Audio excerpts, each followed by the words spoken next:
Hey y'all, welcome back to Crime Critics and Chaos. My name is Shivani. And I'm Shaylin. And we're your hosts. We genuinely enjoy doing research for our cases and recording together every week, and we hope you guys love listening just as much.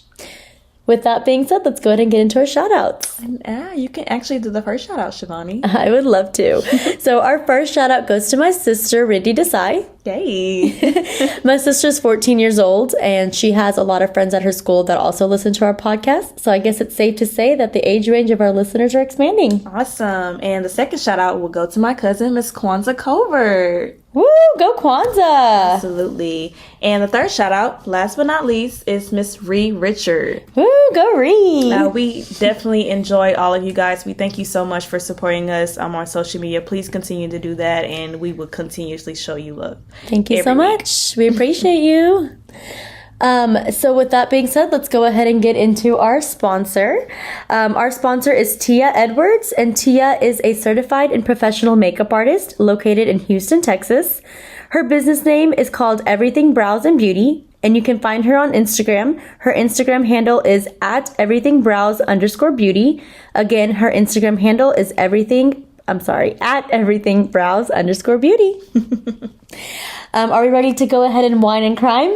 I'm ready to wine and crime, girl. So Shannon and I are constantly drinking Stella Rosa. So this week we just decided to change it up a little bit, and we are drinking Rosado wine. Yummy.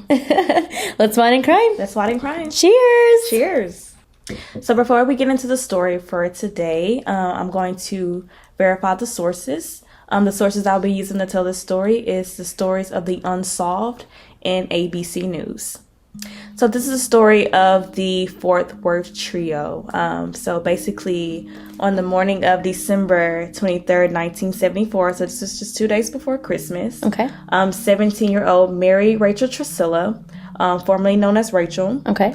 14-year-old Lisa Renee Wilson, she's also known formerly as Renee. Okay. And 9-year-old Julie Ann Mosley basically set out to go Christmas shopping at the Seminary South Shopping Center in Fort Worth. Have you heard of that place before? I was just going to ask you, is that, I don't really go to Fort Worth a lot, so I'm not sure, but is that shopping center, does it still exist in Fort Worth?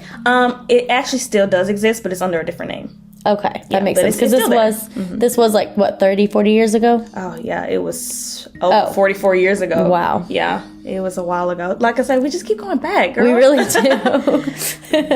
So just to give a little background on these girls and their relationship, Rachel and Renee were actually really close friends. So they basically grew up together. Okay. Now, Julie is the little sister of Renee's boyfriend, which is Terry Mosley. So basically her sister-in-law. Okay. So Renee and Terry actually grew up together as well. So Renee's grandmother actually lived across the street from Terry and his family. So that's how Renee and Terry got to know each other, as kids. And they just grown over time, bonded and just developed a relationship from there. So Rachel was actually married. She's 17. I was going to say, she's only 17 years old. Yeah, she was 17. So Julie is actually her sister-in-law because she is married. Well, Renee is actually the sister-in-law of Julie.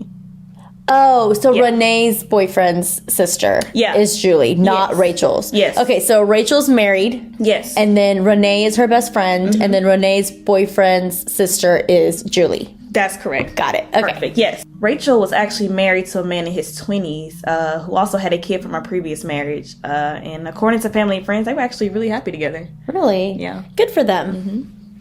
So, according to ABC News, Terry made a statement to Dateline that the morning before the girls went shopping, he went over to Renee's grandmother's house, just kind of talk, chit-chat. Now, while he went over to Renee's grandmother's house, Julie and the other sibling, Janet, they actually stayed at home. So, they were at the house while he went over across the street to talk to Renee. Okay. Now, while they were visiting Renee, Terry ended up giving Renee a promise ring. Really? Yeah. So kind of gives you an idea. It seems like back in those times, romance was just so yes, it was so prominent back then. It was, and it's great. I actually have a question though. So just because I'm curious, I know you said Rachel's married, right? So was she, and she's 17 years old. So had she graduated high school already? Do we know that, or is she still in school? Or I believe she may have been still in school. I'm not sure. Sources didn't really specify if she was in school or not. Okay. But I know that she was 17, so she was not 18 yet. But we don't know if she was in school at the time. Okay. That's a good question. All right. So Terry did live across the street from Renee. Yeah. Or her grandmother. Yeah. Okay. So, but did Renee live with her grandmother? I think she just always frequent, her grandmother's house. Okay. Right. So she just happened to be there at the time, and he just kind of walked over. So was his siblings like by themselves at the house? I believe they were, because at the time I believe their mom was at work. And honestly, when I was reading the sources, they said it wasn't really out of the ordinary for the kids to be at home by themselves. Yeah. And how old were they? I know Renee's sister-in-law, or I guess Terry's sister. She's 9. Yeah. So Julie was 9, and the other sibling, Janet, she was 11, but Janet wasn't involved in the situation. Okay. Yeah. But Julie was. And I guess with them being 9 and 11, I think that's kind of old enough to stay home by yourself, with precautions, obviously. But again, I don't know how it was back then. So yeah. And he was just going across the street, right? So he was traveling right across the street, so it wasn't far, not at all. Okay. But yeah, he actually, of course, went over to the grandmother's house to speak to Renee, and again, she received a promise ring from Terry, which is, again, that's so sweet. I agree. Definitely sweet. Definitely sweet. So of course, Renee was so excited about getting the promise ring. They said that they were actually planning on getting married in the future, so he gave her that. Hence the promise ring. Have you ever gotten a promise ring before? I have. You have? I have. I never knew that. I have. I was like in 5th grade. What? Shaylin was 10 years old and she was already promised to be with somebody. I definitely was. I will never forget it. I was in the 5th grade and I received my first promise ring. Oh, that's so sweet. I actually never received a promise ring before. Really? Yeah, no, I just went straight to an engagement ring, girl. I never had a promise ring. Girl, well, you definitely took a step further than I did, for sure. But yeah, she was so excited to get that promise ring, and of course anybody would, at that age, you're 14, that those things make any girl happy. I agree. So while they were talking, Renee actually told Terry that she needed to go pick up a pair of jeans from the store that she had on layaway. So basically she was planning on going to the store, going to the mall at that time, and he had known about it, and he was supposed to go with her actually, but he ended up kind of canceling at the last minute because he was going to visit a friend who was in the hospital. Oh, I see. Yeah. So he was originally going to go with Renee, but again, he ended up saying, hey, I'm just going to go and visit my friend in the hospital, because I believe that friend was having an operation that day and he just wanted to hang out. Okay. Yeah. And be a good supportive friend. Okay. So this is when Julie, Terry's little sister, saw the opportunity to tag along with Renee and Rachel. So again, y'all, mind you, Julie's only 9. Right, but she's probably like, I want to come. Right. And again, she is the little sister of Terry, which is the boyfriend of Renee. So how did Rachel come in the picture? Like, was she already at Renee's house, or was she just kind of planning on going with her and Terry? But then, of course, Terry backed out. Yeah, so it was already planned for Rachel and Renee to go, and I think Terry was like tag along. Yeah, it was like a tag along for Terry to do, and but he backed out at the last minute, so it was still set in stone for Rachel and Renee to go. Okay. And Janet didn't want to go. I guess not. I guess not. She did not want to go, but Julie definitely did. Julie actually begged her mom to go. Let her go. Yeah, to go Christmas shopping. Aww. And the reason why I said this is really stands out to me about her being only 9 years old. Mind you, let's go back. Renee is 14.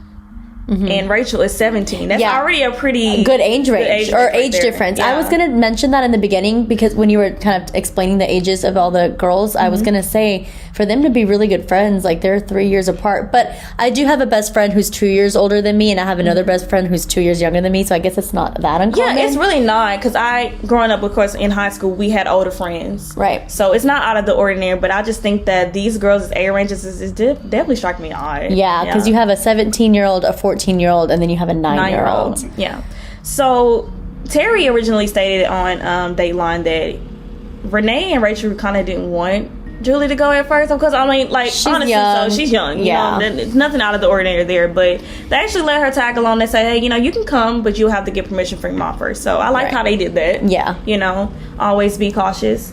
So Julie actually called her mom So backing up, like basically answering your question before, Julie's mom was not at the home. She was at work.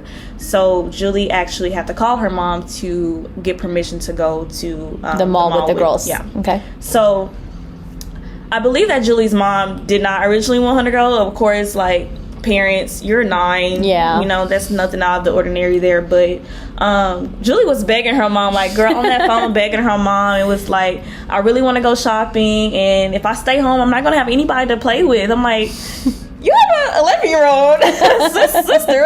But I mean, like, I'm sure siblings, my sibling is 13 years younger than me, which I mentioned earlier. So her and I really never got a chance to kind of engage and play like that. But I feel like even when you're close in age range, because you see your sibling every day, you get tired of playing with them. Yeah, I agree. And I remember being 9 years old, and at the time I was the only child, and everyone that I hung around, or I really wouldn't say hung around, but like my parents' friends, they all had children, but they were all older than me. Right. And I remember wanting to go with them to the movies with them, and like go to Six Flags with them. Same. And I'm pretty sure they hated me. They were probably like, Shivani, you are like 10 years younger than us. You're gonna stay home. You're not coming anywhere with us. Right. Actually, it was like back in the day when House of Wax came out, and they would not let me go see House of Wax with them. They were like, you're gonna get scared. You're not coming. You're gonna have nightmares. And I had to stay home with the parents while they were having a dinner party, while all of them went out to go watch House of Wax. Girl, I guess honestly, when you say it like that, I have to think back, because I actually hung out with my cousin who was like 4 years older than me. Yeah. So I don't know why I didn't even think about that. It's definitely something that is not out of the ordinary, because again, I was hanging out with my cousin, went with her everywhere. Right. Everywhere. So I guess it's really not. No, it's just like a tag along with you, because, you know, they're bored at home. They have nothing better to do, so they want time to go by, and the only way they could do that is coming with you. And then it's Christmas. Like, yeah, and it's Christmas. Get in the Christmas spirit. You know, you definitely want to go shopping. So yeah, that's what happened. So Julie's mom ended up, you know, letting her go, but she told Julie that she would need to be back home by 6 p.m. Now, the curfew for Julie to be back home at 6 p.m. wasn't an issue, because Renee and Rachel had a party to go to that evening. So the party was going to be around 4 p.m. So they wanted to get home before 4 p.m. to get ready and stuff like that. So Julie being back before 6 or by 6 wasn't really an issue for the girls. So yeah, that was gonna that would have worked regardless. out. Yeah. So sometime before noon, the 3 girls got into Rachel's 1974 Oldsmobile, and they set out to go to the mall. But they first made a stop to the Army Navy store to retrieve those jeans that Renee had talked to Terry about. So you remember, I was saying earlier, she wanted to go pick up the pair of jeans that she had on layaway. It was actually at the Army Navy store. Okay. So she picked that up first and then went to the mall to finish Christmas shopping. Okay. Yes, that's correct. So they stopped there first to pick up the jeans, and after that, that's when they drove to the Seminary South Shopping Center. And once the girls arrived at the mall, Rachel actually parked her car at the upper level near the Sears store. Okay. Real quick question again. Sorry, I have a lot of those. Do you know what the mall is called today? So the name of the mall today is called the La Grande Plaza. That's the name of it today. Okay. So again, so they parked in the upper level near the Sears store, and that's when they walked into the mall. Okay. Now, there were witnesses that did state that they saw the girls out and about in the mall shopping. So we know that they actually made it in there, and we know that they were actually shopping. So there were other witnesses that stated that the girls left the mall, went back to the car to drop off some items, but the mystery is that they never made it back in the mall, and they disappeared from there. So they were shopping in the mall, got what they needed, went back to the car to drop off their bags, and then, or maybe possibly even leave to go home. But did the bags make it to the car? So we'll get to that. Very interesting. Okay. I love your enthusiasm. I love that you're like ready. Always jumping the gun. So again, we do know that multiple witnesses stated that they saw the girls shopping. Then they saw the girls leave the mall to go back into the parking garage to drop off some items.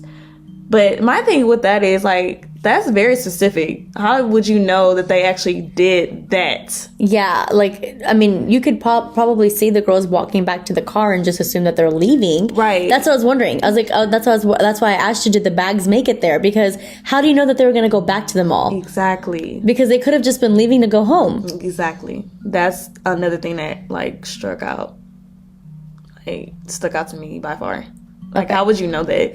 Yeah. So was it like a witness who told them that, or how did they know that that's what happened? Yeah, they said that multiple witnesses actually told the police that they saw the girls go outside to drop off gifts in the car. That's odd, right? Yeah, that's super odd. Because you don't know what they're going to do afterwards. Exactly. Like I said, if I was seeing somebody going outside, leaving the mall, I'm assuming they're going home. Yeah. I wouldn't think that they're going to come back inside and shop again. I mean, maybe their arms were getting tired, so they were like, let's drop off these bags and we can continue shopping. But and I think that's what happened. Okay. The girls actually did go to the car to drop off some things. But that's where we feel like foul play came into place, because the girls, again, they never went back to the mall and they were never seen again after that. So just to verify, the bags were found in the car. Yeah. So one bag was actually found. It actually was a gift. It wasn't a bag. It was actually a gift. It was in the back seat. Okay. It was on the floorboard of the car. It was sitting there. So that was the only thing that they were able to find in the car. So that's why I feel like they verified that the girls did actually go back to the car, because they found that gift in the back seat. Right, but these witnesses that saw them, did they see them with multiple bags? Because if that's the case, then shouldn't those bags be in the car as well? Yeah. It never specified if the girls actually had multiple bags. Or just that one gift? Or that one gift. Okay. But again, we do know that investigators and family members that went back to search for the girls at the mall, they found a gift in the back seat on the floorboard. But it could have been there before they even got to the mall. Could have been. Very good observation, Shivani. Could have been. Like, it's not necessary that they could have gotten that gift from that mall. Right. It could have just been in the car already that she must have purchased a while ago, or whatever the case is. Yeah. Yeah, so just to reiterate, it was never confirmed that the girls were planning on dropping the gifts off in the car and coming back into the mall. Okay. So after a while, of course, of not hearing from the girls and being that time passed, because like I said earlier, Rachel and Renee were supposed to go to a Christmas party. Right. So they never made it back home, and time was, coming for them to get ready for that party. But that's when, of course, the family started getting worried. So they went up to the mall to search for the girls. Okay. So upon the families arriving at the mall, they did end up locating Rachel's car, which is still parked in the upper level near the Sears Mall where it was originally parked at. Okay, so they found the vehicle, but not the girls. Yeah, so the vehicle was still there, and they did kind of search the vehicle, around the vehicle. They didn't find any signs of foul play or any signs of a struggle, but what they did find in the back seat was a gift on the floorboard. Which you were just talking about earlier. Yes. Okay. But we're not sure, like you were saying, we're not sure if they were, if they got that gift from the mall or if it was already in there. Right. Sources believe that they purchased it from the mall. Purchased it from the mall, and the girls went back. So I was saying that people believe that the girls went back to drop that particular gift off. And then they were going to go back inside. But I'm like, why just one gift? Yeah. I mean, I understand if it was something heavy and they're like, let's just drop it off so we can, not have to hold on to it. You're right. But if it was like a small box, I don't understand why. Do you know if that gift box held something valuable in it? Because maybe that's why they didn't want to have to carry around something like expensive. Yeah, could have been. Could have been. Like, I don't know what was in the box itself or how big it was. Like, the sources never really, verified that. But we do know that it was a gift box in the back seat of the floorboard of the car, and that was the only thing that they were able to find. Okay. Yeah. So after the families were able to see the gift in the car and, the girls know where to be found, that's when they went back into the mall to see if they can, search for them there, of course. Right. So Julie Wilson, who was the mother of Renee, and her brother Rusty, they ended up going to like each and every store in the mall and was paging them on the intercom. Really? Like, all three of the girls to see if they can locate them. Yeah, that makes sense. Of course, while they were doing that, Judy actually started calling the police and calling hospitals. She also, I guess we're calling other family members and friends to come and help out too. And then that's when they all just started searching the store in general. Like, they just started, searching all the nicks and corners and everything to see if they can find them. Yeah. Not to mention, other family members, they went off to a nearby building. So it was still in the vicinity of the mall, but it was another building. They actually went on the rooftop of this building. Was it an abandoned building? No, it wasn't. Oh, okay. So they went on the rooftop of this particular building, and this individual, it never really stated who it was, but it was a family member of one of the girls. Okay. They went on this building to kind of scope out the area, to kind of look at the car to see if anybody was going to come back to the car. So what they did was, the plan was to go up to the rooftop to get a better vision. I'm assuming this building was tall, so they wanted to kind of get like an aerial view of the mall. Okay, that makes sense. Exactly. And had a shotgun with him too. Really? Yeah. This is Texas, y'all. So this particular family member was out on the roof with a shotgun and just stayed there all night watching Rachel's car. I think it's because they thought that they were eventually going to get back to the car to like, leave, or like the abductor would have brought them back to their car. Exactly. Wow, that's dedication. That is dedication. That's actually really smart. It is, because I mean, but then again, I'm sure the abductor would have known that police came to the scene that they knew that they were missing. So they're not going to come back to the crime scene. No. But it's still like good dedication to think like it could be a possibility. I mean, it's a low chance, but it's still a possibility that they could come back to the vehicle. Maybe they left something or thought they left something or whatever. So absolutely. So they were staying there all night, and I would too. Honestly, I would be all there. I would be there all night too. I would be all over the place. I wouldn't know where to go, because I would kind of want to like tear down Fort Worth at this point and like look through every place that I could think of to look for them. But I mean, where do you start? Fort Worth is such a big city. Right. Yeah.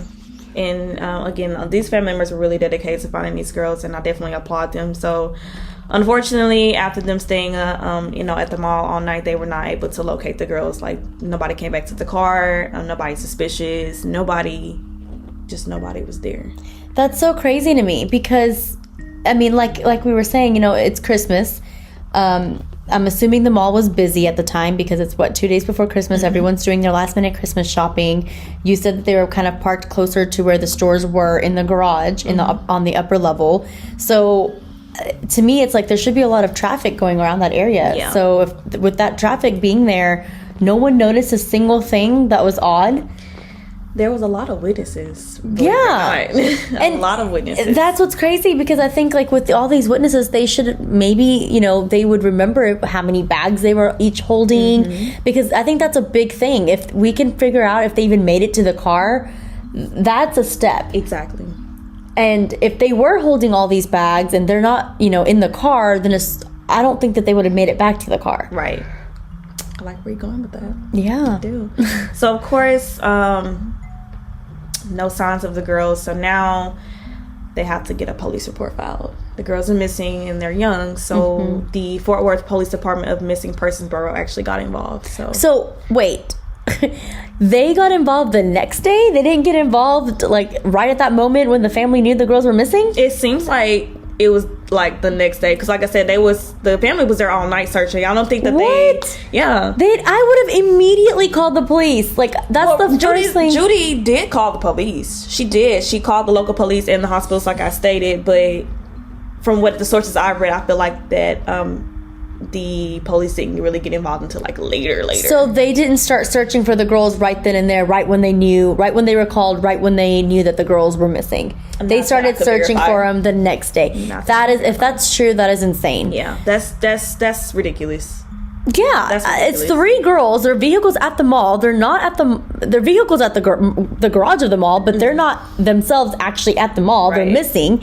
You would think that they would start searching for them immediately. And they're minors. Yeah, they're all 3 minors. That's crazy. Yes, it is.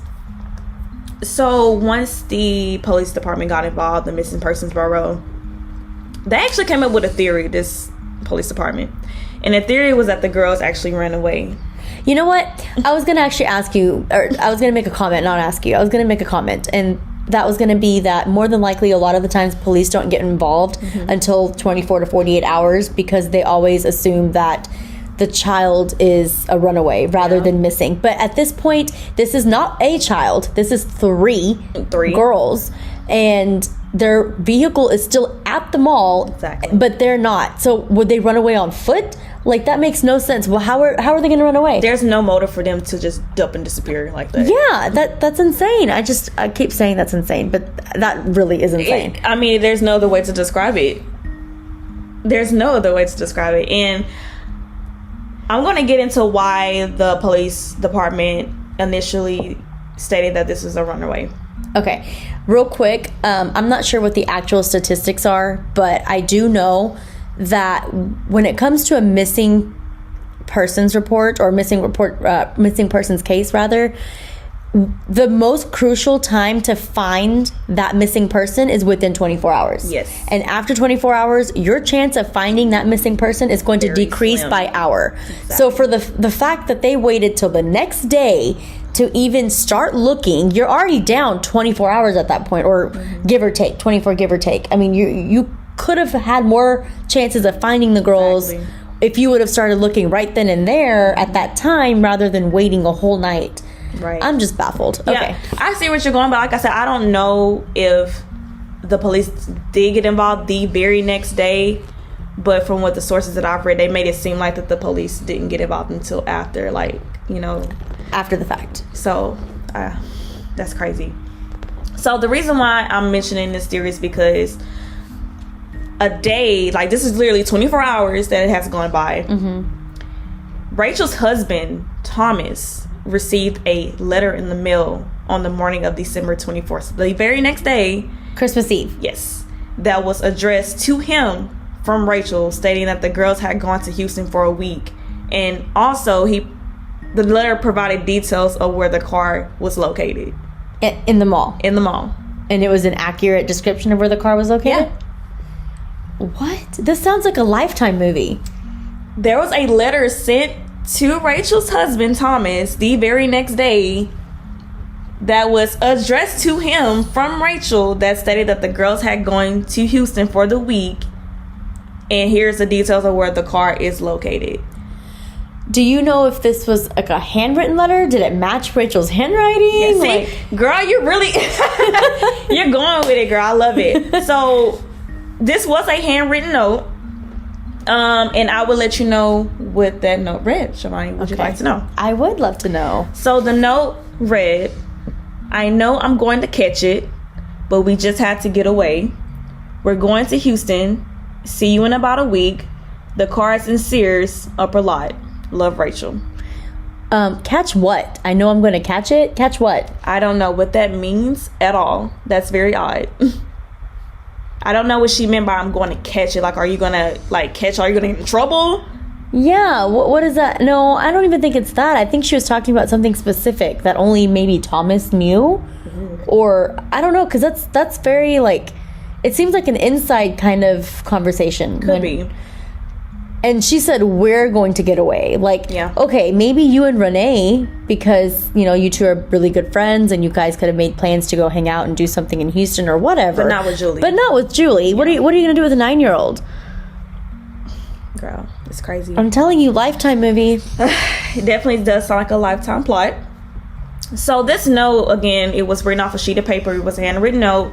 Now, this note was actually much wider than the envelope that it came in, so they kind of struck them as odd, too. Yeah. Now, also the handwriting, and please note that the handwriting on this letter was very childish-like, so it didn't really look like it would be handwriting from Rachel. So it probably wasn't sent by Rachel. Again, I'm just kind of stating my theories already. I'm sorry. I know we usually wait till the end, but I think you're just so excited. I am very excited. But I think that it was like purposefully manipulated, like the handwriting was, just to make it not match their actual handwriting. / not make it match Rachel's either, because they wanted them to know that it was from Rachel, but not have any proof that it could be from her, because it really wasn't from her. Exactly. And that's exactly what they were speculating, that of course they didn't think that it was from Rachel, but they did initially state that it could have been written by Rachel, but she was forced to write it.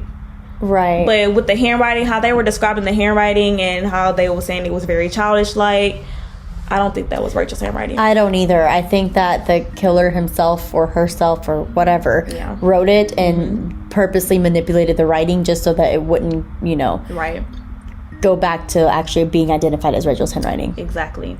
Now, in regards to the stamp on the envelope, which had also been canceled that morning, so it really was hard to determine what city that it came from. Yeah, that was going to be my next question, was why didn't the police just kind of backtrack where it came from? Yeah. Of course, in those type of situations, if it was the perpetrator that actually ripped the note, of course, you would think that they wouldn't have any type of, trace. Right, like you just kind of dropped it off at like a mailbox or something, or not a mailbox, but like a post office or something. Mm-hmm. So the only thing that they were able to get from this envelope was a service number, and that service number read 76083. And were they able to trace that service number back? Yes. So in regards to this service number, so it was really strange because the numbers were kind of off. So they believe that the 3 was printed backwards, which some believe that the last 2 letters were I guess hand loaded in a stamp. Okay. Now, if this is actually the case, that would have meant that the letter was stamped and came from Eliasville or Throckmorton, Texas. And how far is that from Fort Worth? It's not that far. Not far at all. You can look it up if you want to look it up. Look up on Google. I was just curious. Yeah, I was just curious because I haven't heard of those cities. So. Me neither. I really don't even when I read this story, I was like, what is Eliasville and Throckmorton? Yeah. Well, what if it wasn't? What if it didn't read backwards and it was actually printed correctly? Yeah. So that was a lot of speculation and a lot of confusion about those particular numbers on that envelope, because there was also indication that the last 2 numbers could have actually read 88, like 88. Yeah, but the printing was a little off, so it didn't okay, that makes sense. And if that was the case, that would have meant that the stamp came from Weatherford, Texas. Oh, and I know where Weatherford is. Yeah. And that's kind of close to Fort Worth too. Yeah. Now, I don't know if you know the answer to this, but would you say that Weatherford is closer to Fort Worth, or were the other 2 cities that you just named, were they closer? And this is just probably my guess. I think Weatherford might be a little closer to Fort Worth. So, just your opinion, do you think that it must have came from Weatherford, or do you think it must have came from the other cities that it could have possibly been? I have no idea, because I'm ignorant to service numbers, so yeah, me too. I wouldn't even know. I don't even know how they even determine all that. I was like, what in the world? Yeah, no, I feel that was really confusing to me, but yeah, I wouldn't know, honestly. I'm not gonna lie. Well, it came from a nearby city, guys. That's kind of what we know so far. Mm-hmm. So I'm looking at the maps right now. Wow. So Throckmorton, Texas, actually 2 hours and 11 minutes from Fort Worth. Yeah, no, I definitely think that the letter was sent from Weatherford because it's closer to Fort Worth, and I think that this crime must have been committed by somebody who lives near Fort Worth. Yeah, definitely. Especially for that letter to be delivered that quick. Yeah. The next day, the very next day. Yeah, I agree. So I'm looking at Eliasville. That's actually 1 hour and 53 minutes from Fort Worth. Okay, and what about Weatherford? I know it's definitely not that long. I'm pretty sure it's less than an hour. I don't think it's that long at all. But so we were actually correct. Okay. Weatherford is actually 32 minutes from Fort Worth. Yeah, that's what I thought. Yeah, we were correct. Weatherford is definitely closer to Fort Worth than those other 2 cities. So it would definitely make more sense if that letter was stamped from Weatherford. You know what? Another thing that's a little weird to me.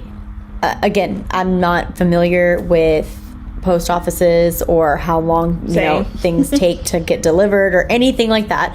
But I don't think if we were to mail out a letter, would it get to you the very next day? Yeah, especially in those times. Yeah, too. Back in 1970s, did it get delivered to you the very next day? Girl, I can barely get a package from Dallas. Yeah, in so less than 24 hours, let alone the whole day. So yeah, I don't think so. I don't think that you can just mail a letter. They got abducted or whatever happened to them on the 23rd, right? And that was at night, around the evening time. Yeah. So post offices typically close at 5:30. And the letter was delivered the very next morning to her husband. That's odd. I don't think not only is that odd, it was addressed to her husband. Yeah. You know what I think, Shaylin? I don't think that a mail carrier delivered this letter. I think that the perpetrator hand delivered this letter. I really think so too. Unless Rachel's husband is involved in some kind of way. And I like where you're going with that, man. I love it. Because that's the only 2 things. There's no way that a mailman dropped off this letter. Not that, no. Not at all. I can't see that. Yeah, it's either the perpetrator hand dropped off the letter to the mailbox, or Rachel's husband has something to do with it in some kind of way, because that makes no sense to me. Exactly. And we're gonna get into the more juicier tea. I like this case. I can't believe I've never heard of it. So again, we know that the family, Rachel's family in general, they did not suspect that it was written by Rachel. Okay. And another reason why they knew that it couldn't have been written by her was because, again, it was addressed to her husband, but she normally called her husband Tommy, not Thomas. Yeah. So that was a clue that stuck out to them, like, by far, because, again, she always referred to her husband as Tommy, not Thomas. Right. But the letter was addressed to Thomas. Yeah, that's weird. So if Rachel's husband is not involved in this or has nothing to do with this, I think that this person, I don't know if they have something to do with Rachel, like if they knew Rachel. Obviously not, though, because then they would have known how to address the letter, right? Mm-hmm. But, like, I guess that they must have gotten information from Rachel, like, tell me about your life. Had to, yeah, if that was the case. Right, how old are you? What do you do? Are you in school? Are you married? Like, what's your husband's name? I'm sure he must have gotten that information from her in order to have done all of this. Right. And why her? Why didn't you choose Renee? Yeah. I mean, Julie's young. Obviously, you're not gonna. I mean, but you're not gonna get much out of Julie, right? But wait, you know what?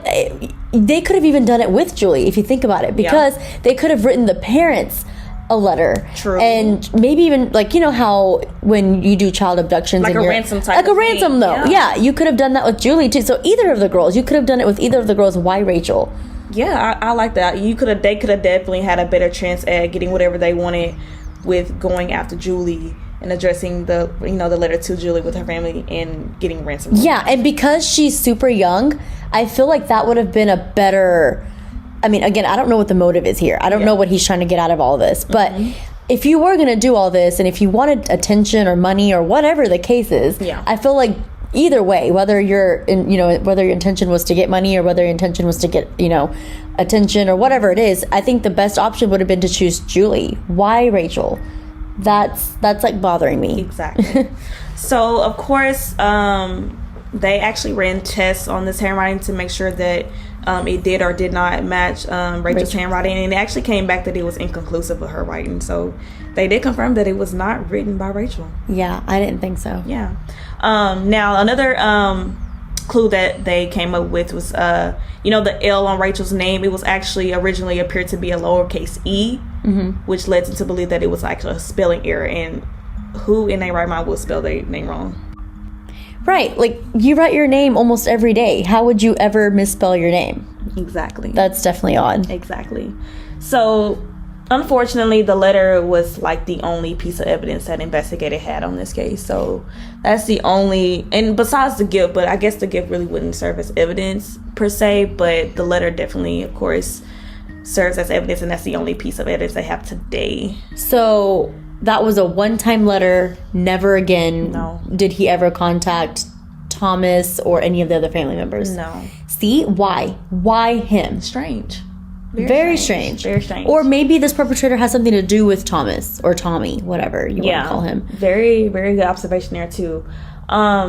So I guess they did do some more tests on the letter to try to see if they can lift fingerprints and stuff, but there was no match to anybody in police database or even for the girls. So they didn't match anybody. But there was a fingerprint. They just couldn't match it. Is that correct? I believe they were saying that there was some fingerprints, but they did not match anybody in the police database, nor did they match the girl. So yes, they did confirm that in this particular instance that they did find a fingerprint or some fingerprints on that letter. Oh my gosh. With it being 2022, we should be able to match a fingerprint by now. Absolutely, I agree. But honestly, do you think that they would be able to still lift fingerprints off that letter now?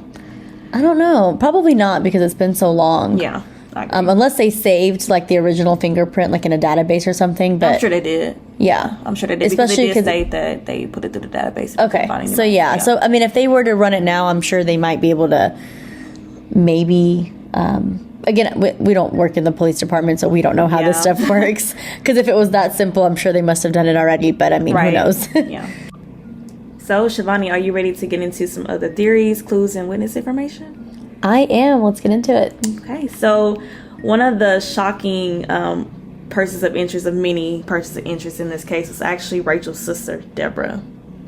Rachel's sister, Deborah. Rachel's sister. Not her husband, Tommy, a.k.a. Thomas, but her sister, Deborah. Her sister, Deborah. Is she older than her? Yes, so Deborah is actually older, and Deborah actually was living with Rachel and Tommy at the time. And girl, one thing about the situation, you would not guess how crazy this situation is with all three of them. I kind of have an idea, so let me try you. Try me, girl. Okay.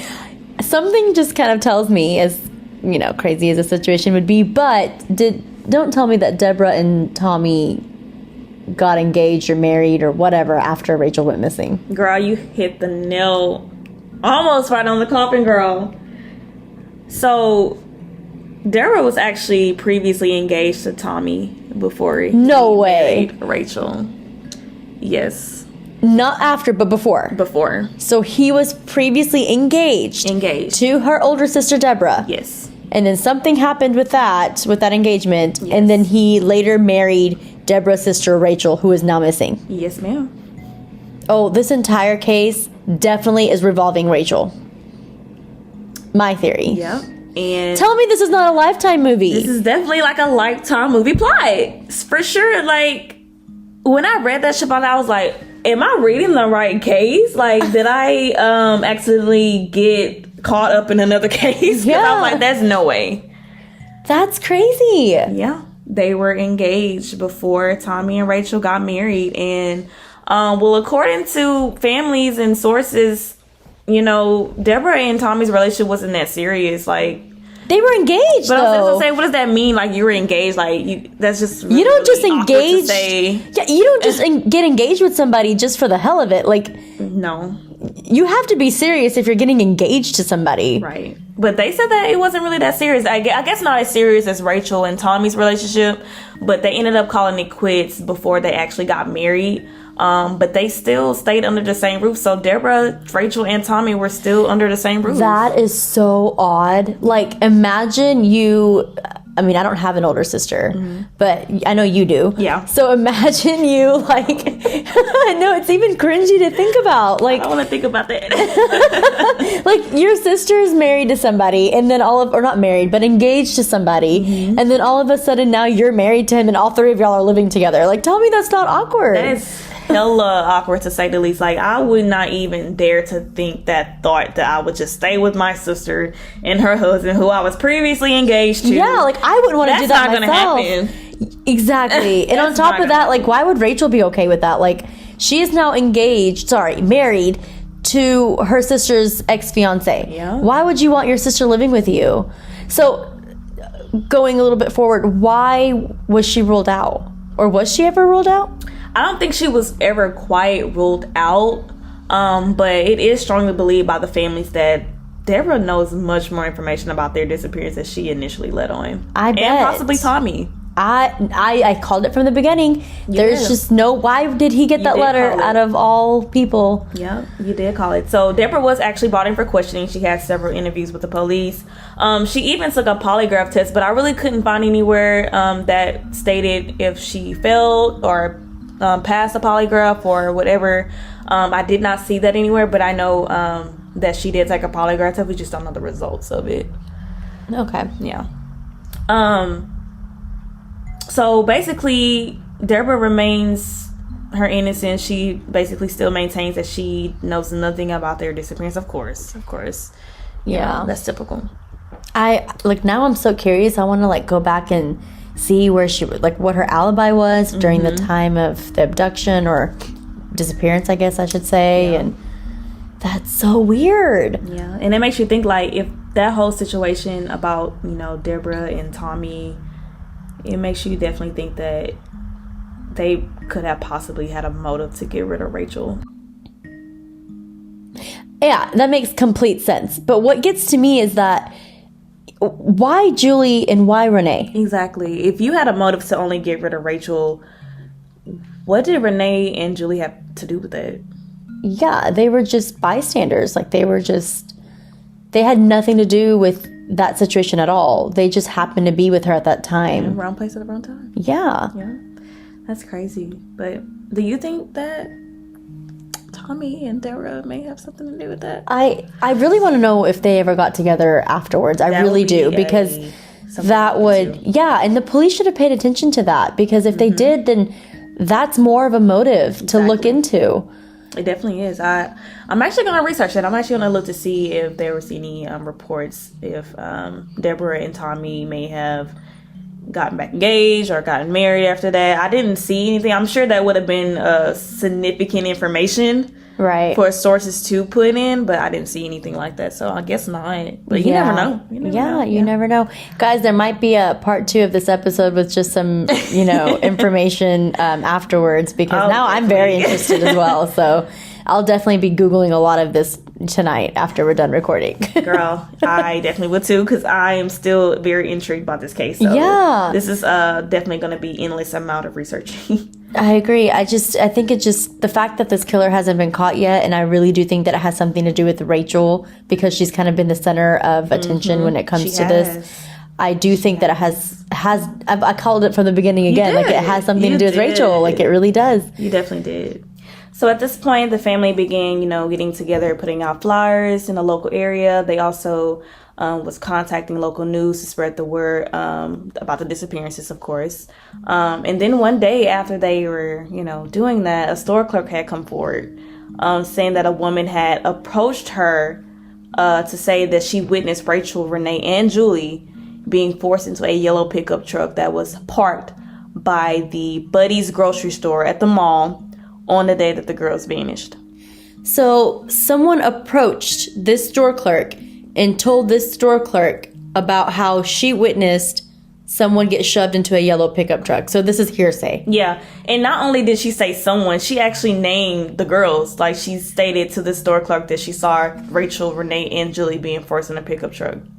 And this was like years later that she's now telling someone about this. Well, I don't know if this particular eyewitness statement was years later, but on one thing in particular about this information was actually very similar to another eyewitness statement, and this was actually in 1981. So 7 years later, 7 years later. Mm-hmm. So this particular witness stated that he had seen an unidentified male force a girl or girls into a van in the parking lot of the mall, and when this witness approached this man, he was told by him that it was a family dispute and he just needed to stay out of it. But why come forward 7 years later? How do you remember that this happened on this day and you're barely coming out telling us that you witnessed this 7 years later? Exactly. I just don't find it credible. I don't think that either of those witness statements are credible. Even the store clerk lady, again, the store clerk lady didn't say that she herself saw this. She said that she was told by someone that they witnessed it. So I'm not sure if that's credible on its own, but I don't think that this is credible either, because again, why would you wait 8 years or 7 years? I'm glad you said that, because they did not name like the alleged woman that saw this. Yeah. And honestly, I just think that, like you kind of said earlier, you had said something about people just want attention, they just want to be involved, and that's why they just kind of come up with these, witness statements that they thought they saw, or, they made up when that didn't really happen. Right. But they just want to be involved. Yeah, this is definitely one of those cases where they probably just want to be involved. Yeah. And even if it was true, like you were saying, why wait 7 years later, especially for the second eyewitness? That's why. Why wait 7 years later to say what you saw? That's pretty valuable. Like, if I was in a parking lot and I seen a man shoving girls into a car, and then, I approached him like, hey, what's going on? And he told me to stay out of it. I'm like, hold up, bruh. Yeah, but and also, like, I'm sure he watches the news, so I'm sure he heard about an abduction after that. Right. So did you not put 3 and 3 together, or 2 and 3, 2 and 2 together? It's because there's 3 girls, guys. 3 and 3. 3 and 3. We're gonna say 3 and 3. But you didn't put 2 and 2 together, thinking, maybe that's the same situation that I was kind of witnessing when this happened. Exactly. And let me speak up. Like, why are you now speaking up 8 years later? I just don't think that it's credible. Exactly. Now, these particular eyewitness stories were never confirmed, especially with the lady that allegedly came into the store, talked to the store clerk, and stated that she saw the girls being shoved into the car. They were never able to identify the woman that did that, so they just kind of was like, not credible enough. Right. Yeah. So after a few weeks of no luck in finding the girls, the family, they went as far as to hiring private investigators, even psychics, girl. Really? Yeah, they actually hired some few psychics, which I really don't think... I wouldn't be against it. Oh, yeah, that's what I'm saying. I would not be against that at all. Like, I don't know, in people, y'all may not be into that type of thing, but I actually believe somewhat in the spiritual world as far as psychics and stuff. I've actually seen it firsthand that some of that is actually real. Yeah, and it doesn't hurt, right? Like, what are you going to lose by looking into that? Right. I mean, it could honestly, if you're working with the right people, or even if you're working with the wrong people, it can go wrong, because there are people out there, psychics, that only do it for the money. They're not genuine. And they're scamming you. But as far as, I guess, per se, like, messing up the investigation, well, maybe it can mess up the investigation in some ways if you... No, because psychics have, like, they don't have actual proof other than what their intuition is, and their intuition isn't considered as proof. So I don't think it would mess with the investigation per se. Yeah, so that's what I was going with. But it could, mess with the family's mind. That's why, you're right. I really like that. You can tell that their family, they're really wanting to know what happened to them. True. Especially Julie and Renee. Definitely. Now, the psychic that they hired, it was by the name of J. Joseph. Now, Joseph offered them free services, so he basically got in touch with the family. He's like, hey, I'm a psychic, and I can provide you free services to basically help out with the investigation or to help you find the girls. Oh, so they were approached by Joseph. Yeah. So he did it pro bono. Well, can you do pro bono psychic services? That's actually a good question. Yeah. Now, let me go back. I really don't know if he approached them, but from the sources that I read, they stated that the families hired him. So I don't know if he probably was, just offered his services free of charge. Yeah. Rather than, okay, but we don't know if he was seeked out or not. Yeah, we don't know if they actually reached out to him personally, but we do know that they actually did hire him. Okay. He did offer them free services, and he actually stated that he was visited by Rachel when he was doing his, psychic stuff. He was visited by Rachel, and he was getting the strong sense that the trio had gone somewhere up north, like towards Oklahoma or the Illinois area, and they were being held against their will and possibly drug related. Oh my gosh, I didn't even think about that. Yeah. Like, they could have just been abducted and, like, been sent into human trafficking. Yeah. I didn't even think about that. And that is, guys, you guys would not believe this, but it is so prominent. Like, it happens all the time. It does. And yeah, he told them that, and not only did he say that, he was like, there was like 3 to 5 other individuals, that were involved. Wow. Or may have been involved. That's a good theory, because I didn't think about that. Yeah. He also shared some other ominous details. They never really specified what those details were, but I'm guessing it was, of course, private to the family. But all in all, he concluded that the girls were, in fact, deceased. Okay, so they were abducted, taken north, and their bodies are still up there. Yeah, pretty much. Well, I don't know if he stated that the bodies was up there, but I do know he stated that the girls may have been in the area of Oklahoma or Illinois. They got into some trouble up there with some other people, possibly drug related, and they were unfortunately killed. And then whatever happened to their bodies. Okay. That's a theory that I was really not thinking about, so that's interesting. Yeah. So the families also hired private investigators, as I mentioned before, and the private investigator's name was actually Joe Swam. They hired this investigator due to their frustration with the investigators and the police, because they really wasn't coming up with any new leads or suspects, so I don't really blame them for hiring a private investigator. I don't either. I would do the same thing. Yeah. So basically his job was to come in and try to gain access to the case files and get in contact with news reporters to get the case publicized, because you really never can have enough coverage. I agree. Yeah. So that was his job. Now Swam actually traveled to Port Lavaca. I think I'm saying that right, Lavaca. I wanted to say Lavatica so bad. Port Lavaca with a lot of volunteers. They said it was like hundreds of volunteers that followed him. So they did a search in Port Lavaca beneath local bridges due to a tip that came in stating that the girls had been dumped in that particular area. I was going to ask why that area, but okay, that makes sense. Yeah, so of course they did not find anything, but I liked the fact that they acted on that. Like, even even cops don't even do that. Yeah. Like, they'll get tips. We see it all the time. They'll get tips and they're like, okay, we'll look into it, and they never do. Right. But this private investigator, he actually got together with other volunteers, and they went to that city and they searched. That's good. Yeah. That's the whole reason behind hiring a private investigator, because they are supposed to go beyond what the police are doing. Yeah. And that's really good. I'm really glad that they got to do a search party there. I mean, I know they didn't find anything, but just the fact that they got together to do that was that's good. That was definitely great. And this was also back in 1975 where all of this took place. Right. So in that same year, in August, Swam discovered a 28-year-old man that was making obscene calls in that area. So I think he was like prank calling people, and I don't know what exactly what was said, but he was making obscene calls in that area. So he apparently worked at a local store where Rachel had applied for a position prior to her disappearance. And it was learned that once he lived in that same neighborhood as her. So at that time where she was trying to get on to that particular position or trying to apply for that position, he was actually living in the same neighborhood as her. Oh, wow. Yeah. That's, how ironic is that? Right. But nothing came from this lead, unfortunately. But it was learned that he had been using this position. So this particular individual had been using this position at the store to collect information from young women. So it looks like he had another motive. Yeah. It doesn't seem like... Yeah, I agree. So they said that a total of 6 female applicants reported receiving crude phone calls from him. So like I said, basically, that sounds like he had another motive, but he used this particular situation to get what he wanted. Yeah, to get attention. Yeah. So again, in the same year, in 1975, there was a man claiming to be an acquaintance of Rachel. Now, this is a totally different man, mind you. This is, again, he came forward stating that he was an acquaintance of Rachel.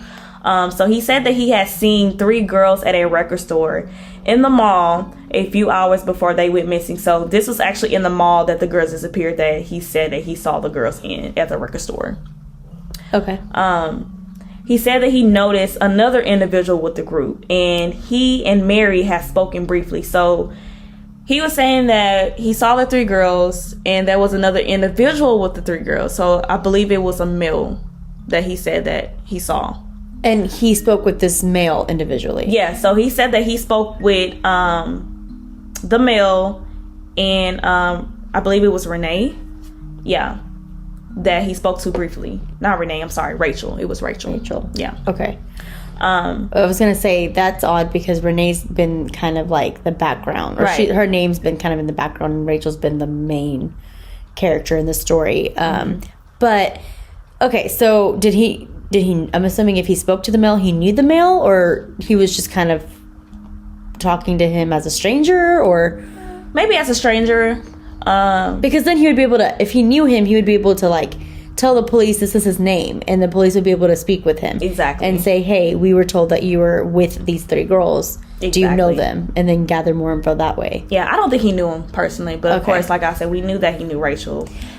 This would be one of those cases where if there was security camera footage, like they are, there are in the malls today, right? That would have helped. That definitely so by much far, back then. By far. But like you said earlier, I don't think there was any surveillance footage in that time. Right. 1974. I'm so big on surveillance footage, guys. Like, yeah, I was gonna say that every episode we had, you talk about surveillance footage. I just want to know. It's a valid point to make. It's a valid point to bring up. Like in every single case, we see and it doesn't help that like we're like talking about all these cases that are like before 1980, and I'm like over here asking for surveillance footage like it was a thing back then. But your mind is in the right place, and that's why I love it. Yeah. So so he spoke to Rachel and this unidentified male or individual, if you will.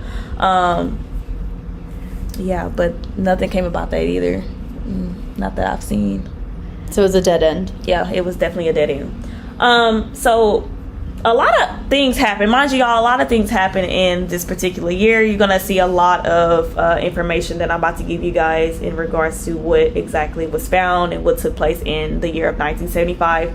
So after those witness statements and other people coming forward claiming that they seen the girls, they actually found women's clothes in the town of Justin, Texas. I have no idea what Justin, Texas is. I've heard of Justin, Texas, but I have no idea what to compare that city to see how far away it would be. Yeah, let's look. Let's take a look. So Justin, Texas, and these particular clothes that were found were of women's clothes. They did verify that. Okay. So I guess they tried to match it up with one of the girls, but it was later determined that it was not related to the girls nor the case. So that was a dead end. So they did testing on it to determine, or they just kind of like ruled it out? Yeah, I think they did some testing on it. Maybe showed the family members like, hey, do you recognize these clothings? But it was nothing. It didn't match. So we did look at the maps. Justin, Texas is actually 32 minutes from Fort Worth, so not far at all. It's like going from Dallas to where? Dallas to, I guess, Dallas to McKinney. Yeah, like Dallas to McKinney. Yeah, it's maybe. Like 22 miles, approximately. So yeah, it's not far. Yeah, it's not far at all. So yeah, that's where Justin, Texas was. But okay, so now we got Justin, Texas. We got Weatherford, Texas. We got the other two cities that I'll never remember. I believe it was Eliasville. And then we got Throckmorton. Yeah, I will never remember those two cities. I'm not even going to try to remember that. Yeah, so those 4 or 5 cities all are coming into play with this case, which I have never heard of these particular cities. Never. Have you? No. I know you say you heard of Justin and Weatherford. Yeah, I haven't even heard of Weatherford. I've actually been to Weatherford, and it is a small city, or town rather, but it's actually a commercial city. At least that's what I think of it as, because I had a friend that lived in Rutherford, and that whole street that she lived on, she lived on the main street, and that whole street that she lived on was all like commercial businesses. Really? Yeah. It sounds like maybe like a commercial type of town. I can see that. Yeah. So fast forward to 1976. So this is where they found 3 skeletal remains in the field of Brazoria County, Texas. I definitely know where Brazoria County is. I don't. I've never even heard of that. So where is that at? Brazoria County is, let's pull up the maps here. I actually know of this area because when I used to work at the courthouse, we used to address things to Brazoria County all the time. Okay. So Brazoria is basically... Like, what cities does it? It's like more in the Houston, Woodlands area, so it's area. Further away from Fort Worth for sure. Yeah, so it's like we keep going back. Like they keep going back and back. They're finding things way but like from Fort Worth. Weatherford area, and I'm not sure again where Justin is exactly, but like knowing where Weatherford is and knowing where like Houston is, those are 2 different directions for sure. Yeah, they are. And honestly, if you think about it, it kind of ties back to what they were saying earlier, how the note was found and the girl said that she was they were going to Houston. Oh, that is true. Okay, so these 3 skeletal remains, did they ever do testing to figure out who the remains belong to? So I believe they did do testing on these particular remains. They ran x-rays and dental records on these remains, but they turned out to be a male by the ages between 15 and 17, and 2 other females who were not either of the girls. Okay, so these are just 3 skeletal remains of 3 different women. Yeah. Okay. It was actually 1 male and 2 women. Okay, so they weren't even the 3 girls. No. Okay. No. And the age range obviously doesn't match up for the woman either, so. Yeah, they said it was between 15 and 17 years. So it could, one of them could possibly be Rachel. Yeah, but I don't think they said anything. Like, I'm sure they identified them by now if they was that's actually another thing. We could probably look into that to see if because those 2 women could be Rachel and Renee, because it kind of suits or fits the age description. Could be. And then because Julie was so young, they could have done something else with her. Right. So. Definitely. But yeah, those particular remains were identified not to be any of the girls, unfortunately. So investigators interviewed another potential witness or person of interest, if you will. This is a night watchman who was working at the Alcon laboratories. So this was just down the street from the Seminary Shopping Center on the night of the disappearances. So they actually interviewed this man literally the same night that the girls disappeared. So I guess it kind of goes back to what we were saying earlier, how we were trying to figure out if the police got involved the day or the day after, the day after that. Yeah, right. So I'm guessing this is kind of confirmation that the officers did get involved the same day because they interviewed this particular individual, and he reported seeing a car containing 3 women and 2 men pulling into a building's driveway that night. That's what he stated. Yeah. But again, y'all, this is a dead end. Yeah. Investigators checked out this lead and it didn't go anywhere. It didn't go anywhere at all. Not only did they interview this night watchman, they interviewed a ticket agent at the local bus depot after he reported 3 girls had asked about trips to Houston and other destinations the morning after the 3 girls had disappeared. Oh, that's just suiting the whole, running away theory a little bit more. Right. These reports and witness statements are all over the place. Yeah, but again, I really don't think that any of these are credible because it just, they read something and I'm sure whoever kind of said that about the bus station, I'm sure that must have came out a while after. Right. And this is the reason why police don't release evidence or information that they have, and they keep it a secret because people jump on that and they start making false witness statements, right, and it doesn't help the investigation at all. They don't even tell the family what the status is of the case and what evidence they have and what they don't have, and I'm sure the family thinks that the police aren't doing anything to help them in any kind of way, where they probably are and have all this information, but they can't share it due to this reason. And that's another reason why families do hire private investigators, is because they think that the police aren't working hard enough, because they don't know any information regarding the case. Right. Yeah, you said it, Shamani. And honestly, with all of these dead ends, the case went cold. It went cold, and it's still a cold case to this day.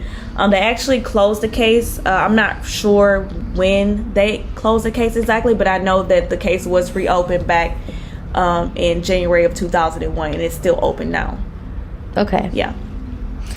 So throughout the course of the searches, getting witness statements, reports, the families have been subjected to prank phone calls, girl, and false statements, and just people that kept calling them randomly and giving them false information to be stating that they were seeing the girls in particular places. Like, honestly, this case was just so confusing and messed up. Like, this case is so frustrating. Yeah, I think so too, because there's a difference between a crime of opportunity, and this crime does not seem to be a crime of opportunity. I think that this was definitely premeditated. You think so? Yeah, and I do think that it's involving Rachel, and I don't think that this had anything to do with Julie or Renee, but they just happened to be, like you said, at the wrong time, wrong place at the wrong time. Yeah. So I don't think that this was just a random person who just noticed them and did something at that time. I think it was something that was planned and done to them on purpose. Yeah.